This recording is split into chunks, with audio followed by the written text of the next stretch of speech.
Nakikita mo ba yan, bro? Yan yung request mo sa akin.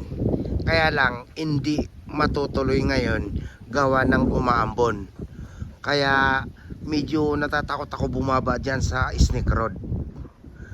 Tsaka sayang din, di rin natin makuha ng video dahil ayaw kong isugal yung GoPro ko at saka yung Insta360 ko sa ambon na ito. Baka mabasa. Pero promise, sa susunod na mga araw, hindi ko lang masabi kung kailan babalik uli ako rito. Itutuloy natin yung request mo. Oo. Hindi naman sa tinatanggap ko yung hamon mo. Kaya lang insecure din kasi ako sa lugar na ito eh. Gusto ko talagang ma-explore din eh. Oo. Ayan, tingnan mo kung gaano siya kalalim. Kung sa bagay hindi makikita sa camera. Oo.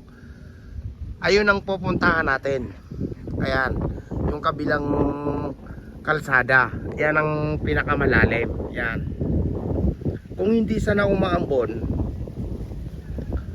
call na ako sa request mo. Kaya lang, pasensya muna dahil hindi kita mapagbigyan. Ayaw ko naman isugal ang gamit ko dahil sa ulan na ito. Ayan, yung bandar yan yung buong Laguna na yan. Kaya nga nila ito tinawag na 360 dahil para siyang New Zealand daw. Yun ang sabi nila. Ayan ang tinatawag nilang New Zealand. Ayan, bundok na yung kabila na yan. Ito naman sa kabila ito, ayan po yung People's Park in the Sky. Diyan po sa taas.